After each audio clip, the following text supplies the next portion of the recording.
Actualment sóc el responsable d'hidràulica, hidràulica disseny, que és pel que em coneix la gent avui en dia. Jo pago, jo mano, no? Vull que m'ho faigues així perquè ho he vist a tal puesto, però vull que m'ho faigues tu perquè ets el millor. A tots els projectes fem tot vol dir tot. Les taules, fem les làmpades, fem tot. El problema del pressupost està sempre. En un local, en un negoci, consideres que una part de l'èxit ve donat també de l'estètica del local?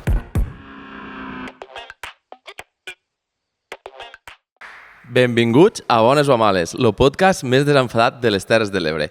Avui tenim un invitat que portàvem perseguint-lo des de la primera temporada, pensant, aquell ha de vindre aquí, ha d'estar aquí amb nosaltres. Ell és artista, dissenyador, responsable de que molts negocis del territori hagin passat de tindre un local... m'he quedat en blanc. Perdoneu. Si no veus directament al... Sí? Continua. 1, 2, 3. Artista, dissenyador i fabricant... Vuelvo a empezar. Artista, dissenyador, fabricant i responsable que molts negocis del territori hagin passat de tindre un local a una identitat. En tots vatros, Asbel Esteve. Com estem, Asbel? Bé, molt bé. Explica'm-nos, qui és Asbel Esteve? Bueno, hauríem de posar una mica de foco para definir-ho, però bueno, actualment sóc el responsable d'hidràulica, hidràulica disseny, que és pel que em coneix la gent avui en dia, i bueno, fa molts anys que em dedico bàsicament al disseny d'interiors, i pel mig vaig tindre una època en la qual me dedicava una mica al món de l'art, el tema audiovisual, espais expositius i una mica això, però actualment bàsicament la gent me coneix per hidràulica. Sí. Com te vas ficar dins el món del disseny d'interior? Vull dir, des d'un inici tenies clar que anaves a ser dissenyador d'interiors o vas començar a tocar diferents pals i quan vas tocar el pal del disseny d'interior vas dir, hòstia, això me mola? Bueno, jo he treballat de mil històries, no? Com tothom, no? En els estudis no acabava de quallar a cap lloc. Llavors vaig començar a treballar de tot el que se'm passava per davant. No?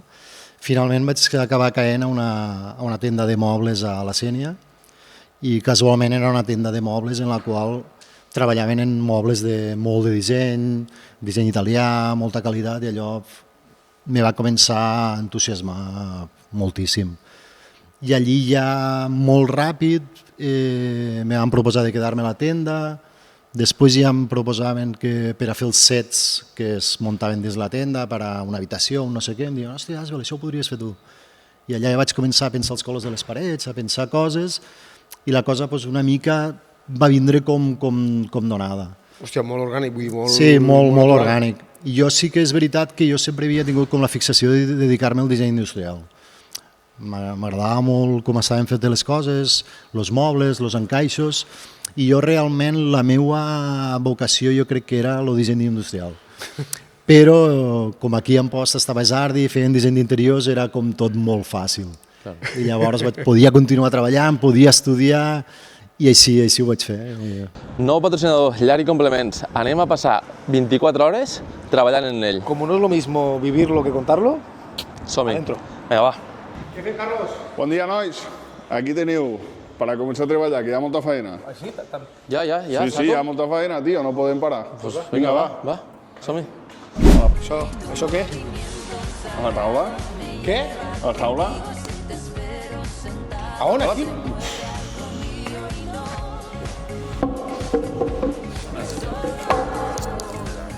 Si ho fiquem així, vale? Trobo que aniria bé. Tira per allà, a fer feina, fer-ho a favor. Tira per allà. Vale. Això com s'enjaga, tio? Tenc el botó pa... Vols dir que això no va com els mobilets que van patada? Una patada? Vols No dir? sé. Socio, jo això no ho veig, A mi no se m'ha molt bé. Jo no sé ni engegar la màquina.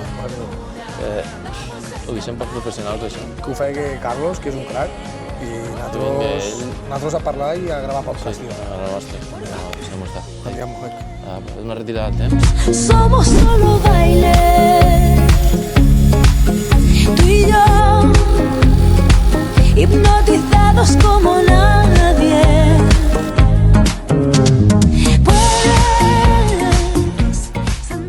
com surt el nom d'hidràulica? Perquè, joder, a mi m'agrada, és molt xulo. A veure, hidràulica, quan decideixo muntar hidràulica, tenia molt clar que no podia ser el meu nom, perquè en aquell moment jo venia de fer un documental que va tindre molta repercussió a nivell estatal, i llavors el meu nom estava molt vinculat al món de l'audiovisual. I llavors jo, quan retorno al disseny d'interiors, el meu nom no servia per anar a això, perquè tu posaves Asbel, l'STV, i començaven a sortir allí 1000 històries dedicades, i jo dic, és que no em fotré un rosco, no? Em vull dedicar al disseny d'interiors i la gent me troba per a fer documentals. I llavors tenia que trobar un nom. I el lloc on està l'estudi és una casa molt antiga que vam comprar la meva parella, en Sílvia, i la casa estaven, tots els paviments eren mosaics hidràulics, no?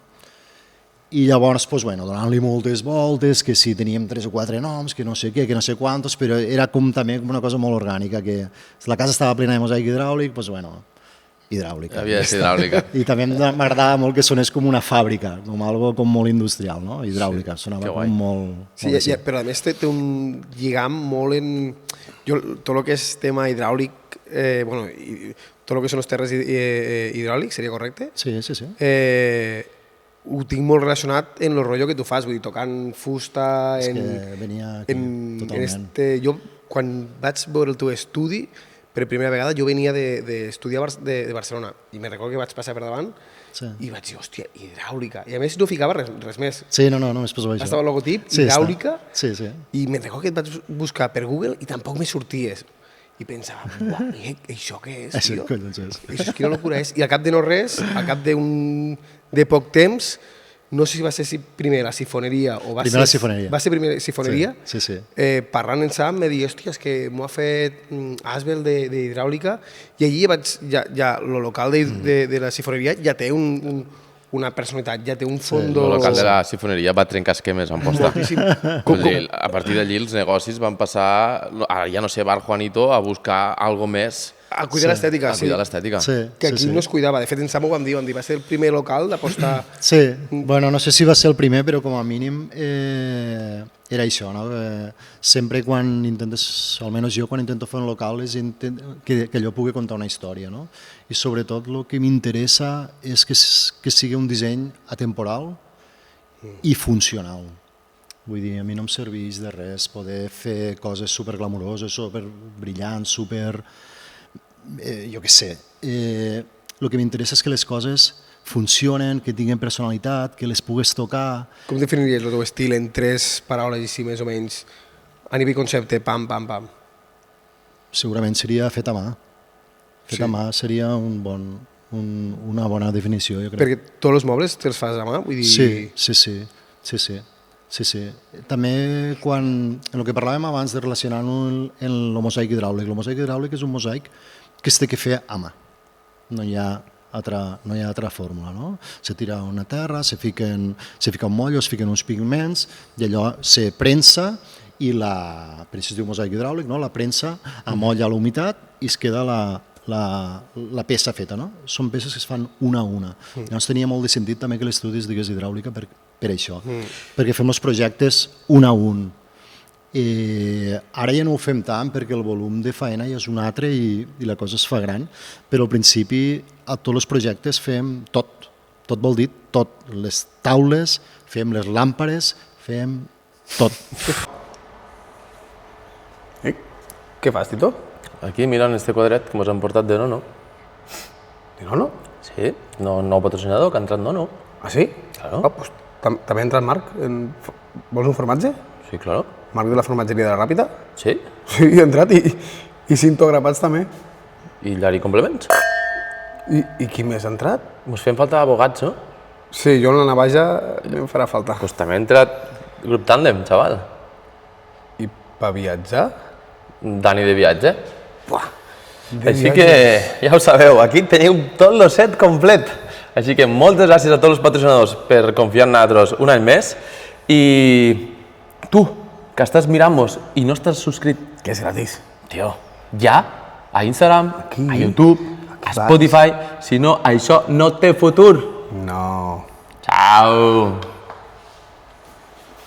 Ara ja el tema làmpades ho hem deixat una mica de banda, però cada projecte tenia les pròpies làmpades, vull dir, la sifoneria, la farmàcia del Grau, el de grapats, són làmpades fetes per nosaltres en exclusiva per aquell local i no les fem mai més.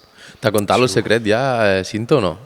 No, però Cinto i Sam tenen bona part de culpa de que estigui aquí, no m'ha contat. Cinto va dir, diu, no em donaven el préstec. Bueno, no m'ho ha contat, però vaig escoltar el podcast i li vaig enviar un missatge i li vaig dir, ets un mal pare. Sí, però no m'ho ha contat. Me l'he enterat.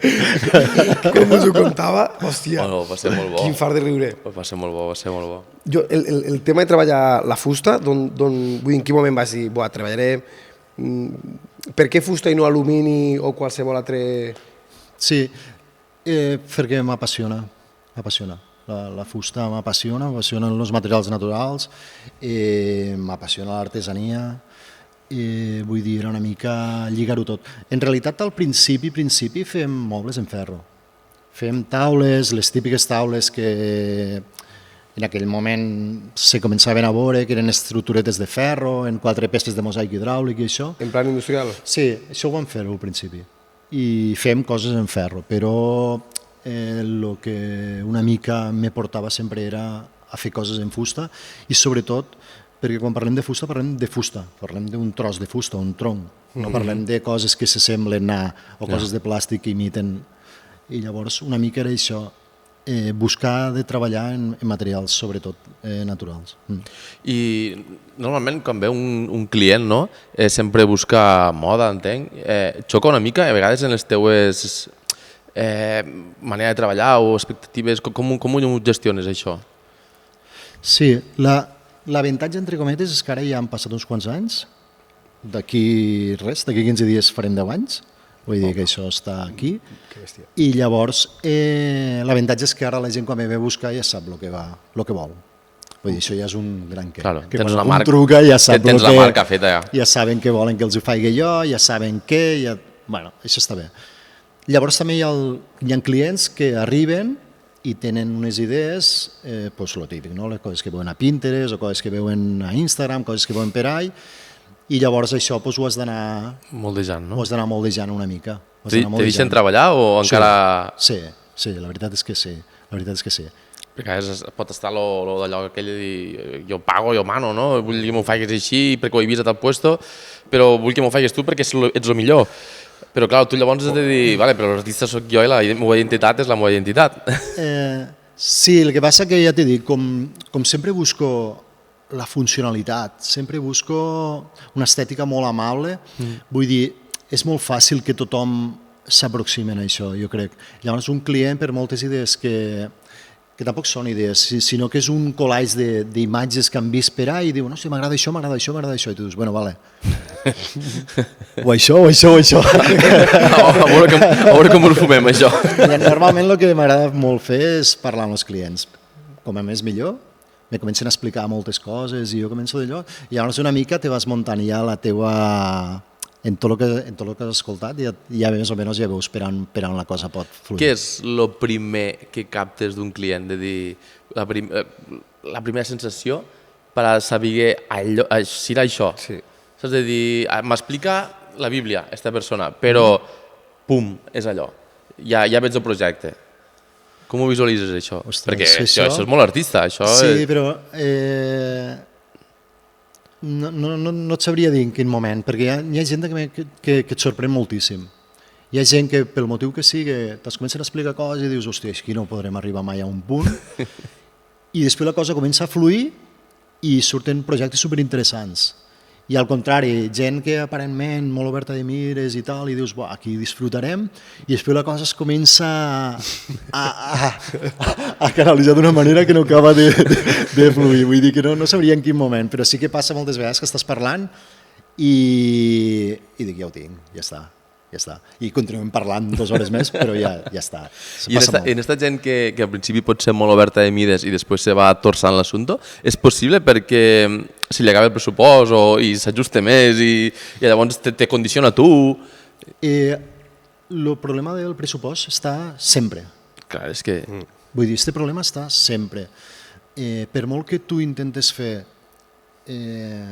Jo, per exemple, la manera nostra de treballar, no treballem ni en catàlegs, no treballem en grans marques, no treballem, fem tot nosaltres a mà, no sé què. Vull dir, si no entra en roure ho fem en castanyer, si no en faig, i si no en pi. I si no, si hi ha una fusta més barata, també. Vull dir que ens adaptem a tot, Ja. no passa res. Però com no treballem en grans marques ni res, jo no li dic al client és que t'has de ficar un sofà de Rocher Beaubois, no sé quant, i gastaràs 15.000 euros en el sofà. No té cap sentit per a mi això. Ja.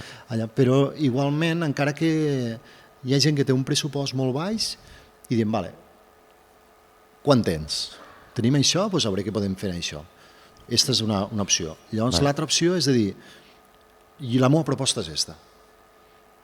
I llavors, hòstia, el client diu, vale, me flipa, però No ho puc pagar. no ho puc pagar. Vale, perfecte. Això passa al 90%. Això també me sona d'una història. Sí, però llavors a partir d'aquí, com podem fer això possible? Com ho farem possible? Això Cinto ho va destacar, va dir, s'adapta 100%. I Sam també. Sí. I Sí, sí. com ho farem possible? Hi ha projectes que estem parlant i altres que hi ha mobles d'IKEA, hi ha històries. Per què? Perquè volíem allò i ho volíem aconseguir. I llavors, a partir d'aquí, fer una estanteria a nosaltres ens costava 10 i la d'IKEA valia 7. Hòstia, no ens acaba de quadrar, però el projecte seguia funcionant perfectament. Vinga, Claro. furgonetada. Vull dir, no passa res, perquè a la final el resultat acaba sent òptim, doncs vinga, avant, ha d'entrar. El pressupost més bèstia que has dit, més que pressupost, el projecte més bèstia que has fet mai a nivell professional dins d'hidràulica, quin ha estat? De dir, és que vaya macroprojecte m'ha caigut de les mans. Ara estic treballant en un bastant potent, però jo crec que no he fet macroprojectes. Vull treballes més, vas més a petit, local, Sí, de línia minimalista... fet he tingut possibilitats de fer projectes grans i sempre m'he tirat atràs. Perquè l'envergadura que tenim, la que tenim, al despatx normalment estic sempre jo sol, llavors el volum de feina que podem agafar és este. Llavors, quan he agafat alguna mica més gran, m'he donat compte que desatenem lo menut i el que ens fa viure. Clar. I llavors, quan ve algun projecte molt gran, fa un parell d'anys va vindre un projecte molt interessant, molt gran, tal, però una vegada vaig posar-ho tot a la balança vaig pensar, no és per a nosaltres, és que no és per a nosaltres. No, i a vegades crema. Sí, inclús... a vegades possiblement també et pots trobar sí, en sí, algo que després no pots arribar. Claro. Van ser durs els inicis d'hidràulica? Vull dir, en el sentit de la gent no entén el projecte, no entén l'estètica, no entén el que estic proposant? Hòstia, és que jo vaig tindre una sort brutal de... Jo penso que com vaig muntar hidràulica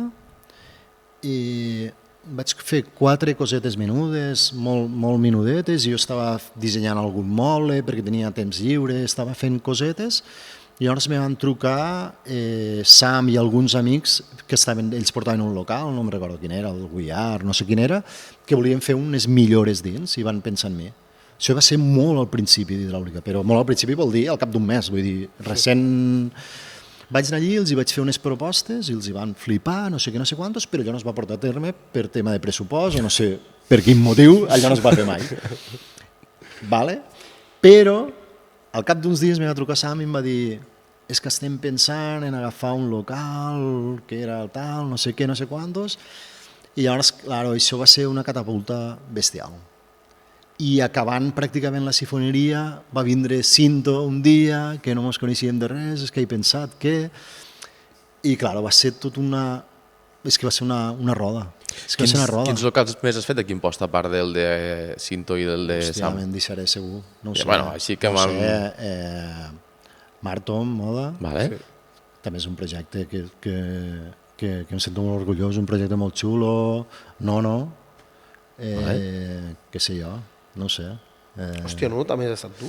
Sí, Però sí, sí. que sí, no, sí, sí, però sí, que sí, sí. no veus que està la marca, està la firma o què? Sí.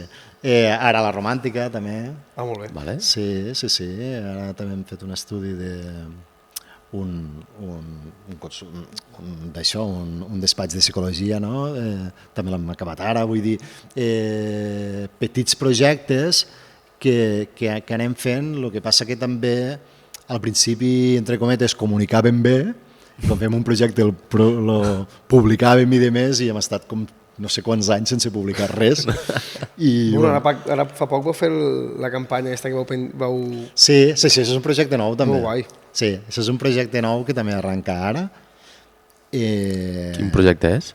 Jo ho he perdut. Sí, diguéssim, és un projecte que es diu High Cuines, que és una marca pròpia que hem creat de cuines, perquè el mateix, no?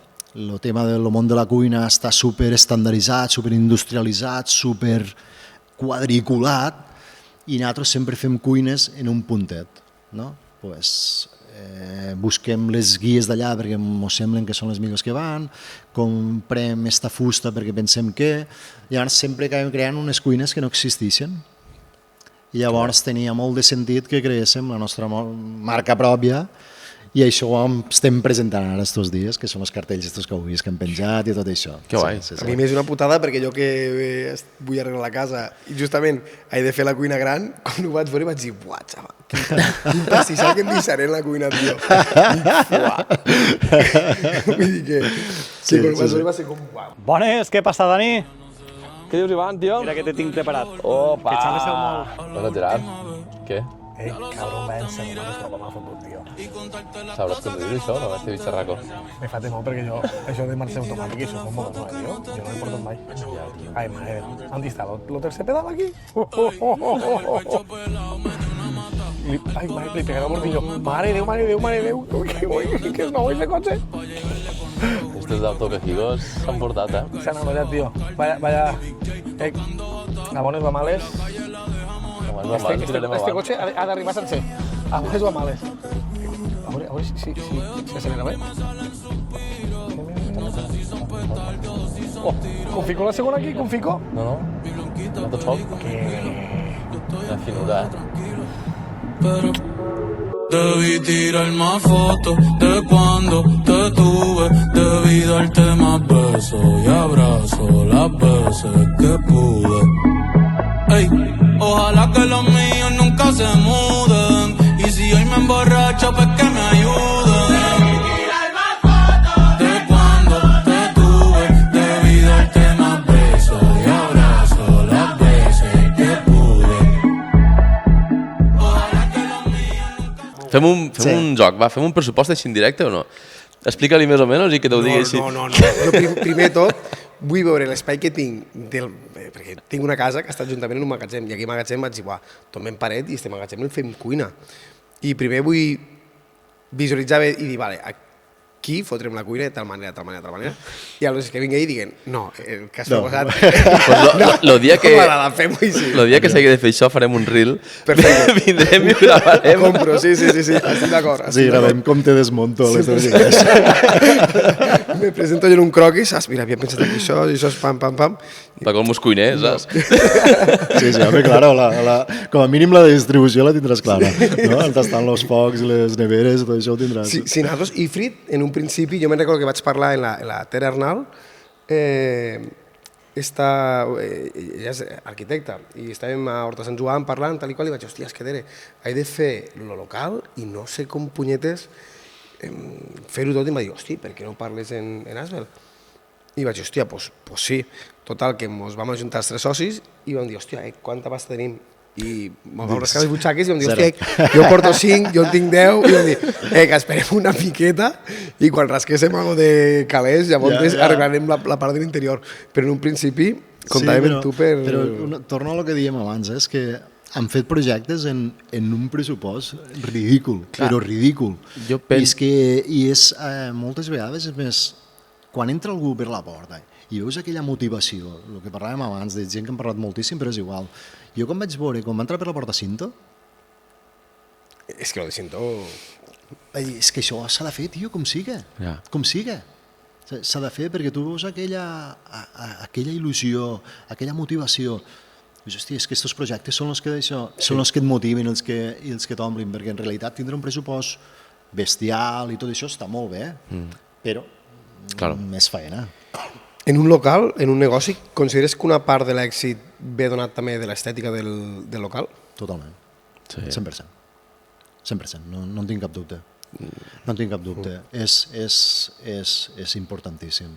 Evidentment també està, si estem parlant de l'atenció al client, no? de la cuina, en el vostre cas, evidentment, però hòstia, és que és estètica. Tu quan vas a una ciutat que no coneixes, sense mirar TripAdvisor i sense mirar Fork o com se diguen aquestes aplicacions, tu vas pel carrer i dius, pum, entrem aquí. Punto, s'ha acabat. I això no ho podem canviar. Jo moltes vegades ho he atribuït una bona part de l'èxit de Sifo i d'Agrapats, una molt bona part ha sigut la part estètica. Vull dir, era impossible no enamorar-te del local. Vull dir, entrar i fer... Hòstia, jo Agrapats me'n recordo quan vaig entrar la primera vegada, que era quan era tot a granel. Sí, quan estava tot a granel i tot això, sí. I ja vaig dir, uau, això què és? I allí va ser la primera vegada que Cinto em va dir, hòstia, m'ho ha fet lo d'hidràulica. I va ser la primera que vaig dir, hòstia, és dissenyador d'interior. Però ja vaig flipar, vull dir, en aquell moment, i després ha sigut èxit tras èxit, vull dir, Agrapats... Clar, però estem parlant de locals que quasi faran 10 anys, en breus. Sí, pràcticament tot, perquè és que som com... vam vindre com tots una mica al mateix moment. Clar, i tu els veus a dia d'avui i claro, és que aquí està... són tendència. És que aquí està la gràcia de tot. Jo hi ha locals que vaig fer el meu primer soci fa 25 anys, estan en funcionament i no han tocat ni una coma. Això per a mi és que més èxit que este no existeix. Vol dir que es va pensar, se va treballar i segueix funcionant. I això és superimportant, perquè fer un projecte molt espectacular, molt visual, està molt xulo, tot està bé, però que al cap de 3 anys has de començar a moure mobles, has de començar a repintar, has de començar... Hòstia, algo me xirria, sí. I si tu te posessis un repte d'agafar un local d'Amposta, random, però que tu el tingués... Quin local agafaries? Quin local t'agradaria reconvertir? Efrit. Home, és que m'ho has posat molt a huevo. Igual, sí, si féssim en Ifrit, seria superxulo, però m'encantaria. Sí que és veritat que és una proposta, jo quan va obrir, mega arriesgada. Per a mi em va semblar molt arriesgada per la proposta de cuina, i el que em va semblar, que em va volar al cap, va ser que no hi hagués espai per assentar-te, diguéssim, que només fos per emportar. Això em va semblar superarriesgat. I encara falta... Però ho van fer-ho, molta gent van fer-ho perquè no tenim un duro per a contractar ningú més. Vull dir, realment va ser la gana, el motiu va ser la misèria de dir, tenim... Quant tens tu, jo tinc 12.000, jo en tinc 10.000, doncs jo en tinc 10.000 més. Què podem fer en 32.000 euros? I a partir d'allí va ser com em dir... Hasta aquí. Aventurem-nos. Sí. I ens vam aventurar. I Frit encara li fa falta una evolució de lo que ha de ser. Jo me'n recordo, vull dir, l'Scooby que tu em vas donar per a fer les kombuches... Sí. Ens vam veure en directe, sí. Doncs el projecte de les kombuches encara està en el genoma d'Ifrit de dir que hem de fer les kombuches, hem de fer una beguda pròpia, que sigui una kombucha, que sigui un refresc natural, que sigui un refresc sa, tal i qual. Vull dir, encara està... És que una mica és la... El que passa que encara no tenim prou temps ni prou mans per arribar a tota la producció que estem fent de moment, que ja s'arribarà. Però si vols entrar a fer Ifrit, nosaltres no tenim cap problema. Això està fet. Això està fet, sí. A mi m'encantaria. Qualsevol local me motiva moltíssim. Sí. I una persona que treballa tant en les mans, com ha impactat l'entrada de la intel·ligència artificial dins el món de l'arquitectura, del disseny d'interiors? Com ho has vist? Com una entrada positiva, negativa? Com ho veus? Jo, sincerament, la veig com a positiva. Vull dir, jo també tinc entre cometes, tinc l'avantatge que jugo a dues bandes, no? Tinc l'estudi d'interiorisme, però tinc el taller de fusteria. Llavors, jo en el taller de fusteria és on, entre cometes, la intel·ligència artificial no em pot fotre la faena, diguéssim. I a l'estudi, en tot cas, te podria ajudar. És algo que no he tocat, no en controlo. Avui parlava amb una companya d'estos temes i és algo que desconeixo i ni estic fent servir, però entenc que serà una evolució que acabarem tots d'una manera o d'una altra utilitzant-ho per a optimitzar recursos, m'imagino. Però després, evidentment, el tema del taller continua fent-se les coses en les mans, tallant, serrant, lijant, vull dir, aquí... Sí, és que al nivell cuina a nosaltres ens passa el mateix, vull dir, a nivell receptes te pot funcionar o no, a vegades testeges i dius, hòstia, el que està dient la intel·ligència és una locura. És una locura. Perquè tu ja tens una base de que veus que no. Sí. Però saps que a nivell de mans és impossible que et pugui substituir una intel·ligència artificial. No, però això al final és una eina més de treball. Vull dir, als anys de la revolució industrial, abans d'això es feia tot a mà, ara després se van ficar màquines que t'ajudaven a treballar i ara tens la intel·ligència artificial. Jo no ho veig més, vull dir, no veig més aquells que diuen que el caos i tal. No, jo no ho veig, no sé en què acabarà desencadenant tot això. Jo sí que és veritat que jo sempre havia pensat que la intel·ligència artificial no afectaria als creatius i demés, i és els que primer s'ha carregat, vull dir que això. Jo m'he quedat super sorprès perquè sempre entenia que ser una persona creativa i demés era un valor que pues ara en no res s'ho ha menjat. Sí, és una passada. Jo més que la part creativa trobo que s'ha menjat la part tècnica dins de la creativitat. Vull dir, la persona que dibuixa molt bé és el que s'ha quedat fora. Vull dir, en canvi, el creatiu que ha après a adaptar la intel·ligència artificial dins de la seva feina i dir, vale, soc una persona creativa, tinc alguna cosa al cap que no sé portar-ho a nivell tècnic, a nivell de dibuix o disseny, però si li expresso a la intel·ligència el que vull fer, ella m'ho escopinya i m'ho ordena i me diu com ho hauria de fer. Sí. És com que s'ha democratitzat una mica. I els artistes, tu abans me dius, hòstia, Hidràulica ja no és la meva faceta artística, és més una part de feina, però sí que hi ha una part artística des del moment que tu entres a un local i reconeixes que hi ha una feina d'Hidràulica. A mi m'ha sorprès lo de Nono, perquè és que a mi el local de Nono me flipa, però és que tots els teus dissenys, tots els teus interiors m'han flipat sempre. Vull dir, Sifo, Agrapats, Martom, no me flipava i era com, quan tu has dit, hòstia, és que no també dic, uala, que fort. Deixes alguna marca a tots els teus treballs que digues és que això no pot faltar perquè això és identificatiu meu? Pues no. La fusta. No, suposo que la fusta, però per exemple no hi ha de fusta. Claro. No hi ha de fusta? No. Com pot ser? N'hi ha 4 llistons, no. És a dir, jo què sé, la bombilla aquesta anirà en este color perquè tots els locals la tindran. I saps, allò per a ser una firma. Que va. I en alguns que fiquen la pegatina a l'entrada. Sí, no, en algun moment ho havia pensat, però no. Penso que és més bonic. És més bonic que et diguin, hòstia, això ho has fet tu? Que no fotin una pegatina per si acaso. La pegatina no, però una llumeta d'un altre color o allò que sigui una llumeta en un punt o jo què sé, una marqueta, un moble que digues, això... Sí, a veure, algun moble sí que ara no ho fem, però abans sí que els mobles que fèiem sí que anaven tots cunyats i alguns inclús portaven la data en què s'havia fet. Però això també, bueno, ho fem com en recordem. Per anar acabant, si avui tornessis a obrir Hidràulica de nou aquí al territori, què és el que sí repetiries i què és el que no repetiries?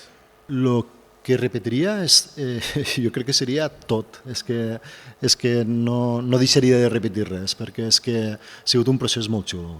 Ha sigut un procés molt xulo en el qual he après tant que vull dir, només me puc sentir agraït de tot el que ha passat aquests 10 anys. Hi ha hagut moments de tot. Hi ha hagut moments de caos absolut per agafar més feina de la que podia absorbir. Hi ha hagut de tot en aquests 10 anys, però és que és això, ha sigut un aprenentatge super bonic. Llavors, vull dir, és que ho repetiria tot, sí, sincerament, sí. Pues bueno. Pues fins aquí. Fins aquí el podcast d'avui. I aquí ens hem fotut a parlar i perdoneu-me, però... No hem catat ni formatges. Aquí hi ha uns formatgets de la formatgeria de Marc de la Ràpita que són espectaculars. El vinet és de Cinto, que a mi s'està calentant a la mà. I la decoració de Nono, que és brutal, i aquí no em nombra res tampoc. Però bueno, agrair-vos a tots els patrocinadors que esteu cada dia detrás nostre, apoyant este projecte, que és tan xulo. I moltes gràcies també a Cajigos per cedir-nos aquest espai I a l'invitat. i a l'invitat per vindre.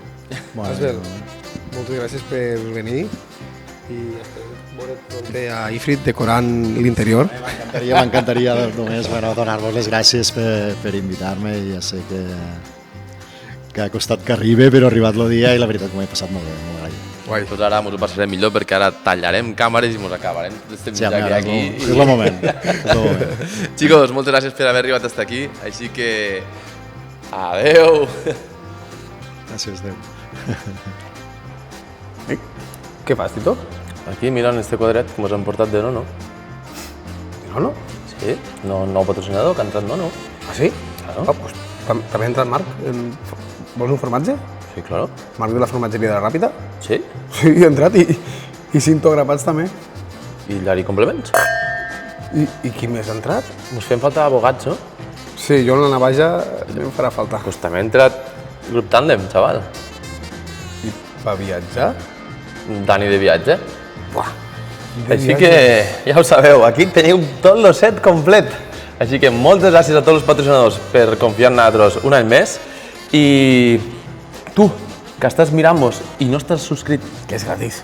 tio, ja a Instagram, a YouTube, a Spotify, si no, això no té futur. No.